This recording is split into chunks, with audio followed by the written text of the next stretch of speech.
to a fight draft, picking it back up again. Fight draft is like set systems that I've put together, obviously with a lot of minds that I've had in and out of the gym, and sort of like just compiled it together so it's a bit more systemized. Post-COVID, we had our first fight draft, and it went really well. I selected 3, which I thought were ready to go and to get into it, and that was Vita, Mikey, and also to Benny Allen, and so that was cool. It was a successful night. It was actually a really successful night. Crew came with it. It was awesome. Yo, welcome to, if you don't know, now you know. My name's Mr. Hacker. Thanks for joining us. My guest here today, Cole, brother, how are you? What's up, cuz?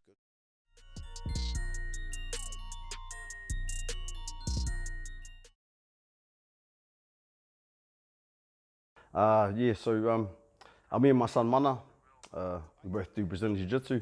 My son has been doing Brazilian Jiu-Jitsu since he was very young, and that's been at Gleb Brothers Jiu-Jitsu on the Gold Coast under Professor Fabio, and I too also trained there too. We've had a chance to compete, so we competed at the Sunshine Coast side by side. We've done it before, but for me personally, it's a very special time for me when it comes to competing beside my son, and he obviously enjoys it too, competing beside Dad.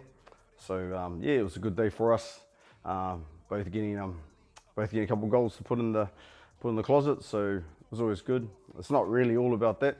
I mean, for me personally, it's just spending time with my boy. So, and I enjoy it for that. So it's something we both get into, and it's a good quality time. So yeah, I love it. It's time for us to start talking the real, man. I just wanna live my life, but I keep on hearing about nonsense. Me and my dons ain't mobsters, but you know when you see imposters, we know how to read them faces, same way you know how to read them comments. If you wanna talk, let's talk, but around here, make sure you walk and your talk is constant. What nonsense? I don't wanna hear about guns, I know you ain't here like the post was sponsored. You ain't never been down junction, you ain't never hit no truncheons, you ain't never hit no blocks in your mouth rub, you ain't never peeled no onions. You don't really look so G to me. Fly wife out for the scenery, go Blue Jays for the eatery, then I come back where I need to be. A black man who ain't move so easily. One grievance is the money or God that you're preaching. You ain't talking that poor Lord Cephas. You don't know peace if you don't know Jesus. I live in a place where we all got mashes, no permit, and we all could back it. Even a hermit under his jacket, still that peace couldn't conjure a challenge. No, my man looking like a savage soul. Still we don't know what he has to know. Ain't we men to be saving souls? Not them houses and faking loans. Go tell mom that I'm writing again. I don't wanna hear you were right in the end. Wrote this here for my guys in the ends. Those still stuck in that social housing know that they won't stifle the pen. You ain't gotta fall for them. Me and Lauren Gollings, who's also another coach that's here and also on the fight team, we got offered some obviously last minute fights.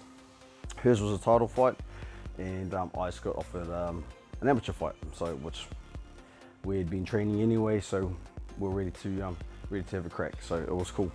That was an advanced town. My opponent started off as a lot heavier than me, which was about 5 kgs or whatever. So I ended up obviously trying to stack on a little bit of weight, so they would compensate for that.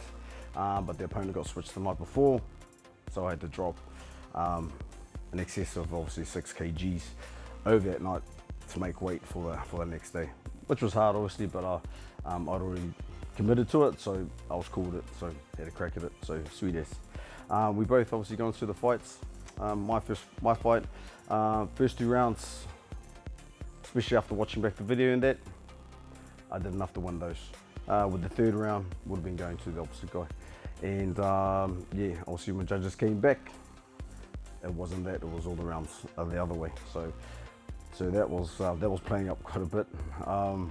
Also too, Lauren had her fight, which was for a title, and she convincingly won that fight, and did it quite easily. And everyone that was there with the crowd and everything would probably all be in agreement. We obviously had the video for both, so I obviously sent the video to the promoters and different people that were connected, also to the judges and everything else like that, and everyone was in agreement. So yes, so I was definitely annoyed about after going through all that trouble and then still taking a short notice that you know, we would get shafted like that.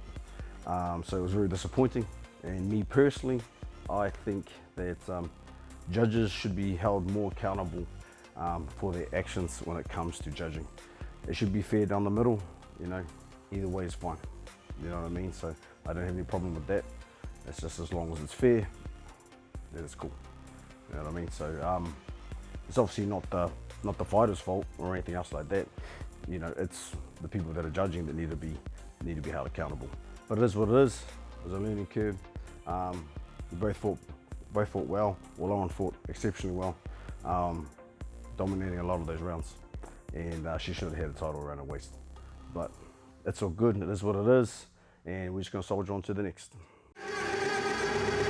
People wanna talk that talk in reality. You have not seen me in action. You think the come up comes overnight. You ain't behind the scenes. Trust me, these things don't just happen. No shade to Gerald, but G's don't come easy when you tryna eat out producing and rapping. I read that contract you sent me to sign, but excuse me, I can't help myself, I'm just laughing. Hey, you tryna cut out a piece of my pie, and I asked you politely, what's it that you offer me? Yeah, I produce all my own beats, and I have no intention of losing my publisher. Yeah, independent individual, boy, I've been eating off passive residuals. Yeah, let's be professional. Thanks for your time, but I had to decline at that principle. I've been scheming up a plan, hey. I've been saving all I can, hey. You could call me David Ramsey. The way I handle these bands, hey. We ain't messing with the old model. New era, new kid, we full throttle. Just know that the come up is not a flaw. My amigos, they focus, know what to do. After I get it, I reinvest. After I get it, I reinvest. After I get it, I reinvest. Stack and put it back in it. After I get it, I reinvest. After I get it, I reinvest. After I get it, I reinvest. Stack and put it back in it.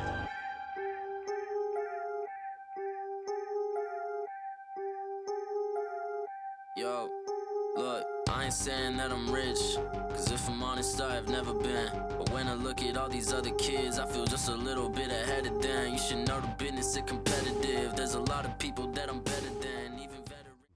Over the past year, or last year, 2020, have been in a bit of battle discussions with the council. We're trying to keep Heartbreak in its current location. We've obviously been here for a long time, for about 6 years, and yeah, so they want us to move due to the zoning.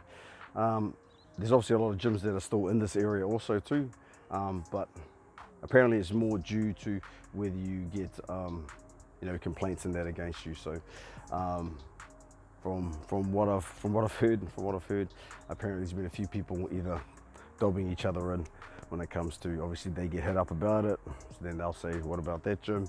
And it sort of put some heat on us too. So, but my biggest argument with the whole thing, I was just trying to obviously reiterate like how, one, I get along with everyone that's in this neighborhood. Two, I'm well established gym, so it's not like I'm just new here. So been here for around about 6 years. Done a lot for the community in my area around this place, and pretty much just keep to myself. And then on top of that, going through the whole COVID thing and that, I just thought it was a bit of a bad go by the council pulling that out on me. But it is what it is. It is what it is. So I've just got to regroup, and you know, it's obviously taking a lot of money out of myself. Plus, you know, just trying to keep it on the low and try and battle this thing too. So it's been hard over the year, but I need to think about what my next move is. So it doesn't look like they got a budge, so fair enough. So I'll just have to move to the areas that they suggested and try and do something bigger and better. But that's the plan anyway. Working out at these two burly gyms just isn't working out. Council slapping them with notices to close their doors over a zoning dispute, never realising he was breaking the rules. I'm only a small business, do you know what I mean? So to try and kick me out over Christmas, yeah, I just thought it was a bit of a bad go, that one. Both gyms are operating in an industrial estate zoned medium impact. The city plan requires a development application to be lodged so the council can assess the impact of things like traffic, noise and car parking. Council says it has worked with both businesses extensively, but both have failed to comply within the required time frame. Nick Kelly, 9 Gold Coast News.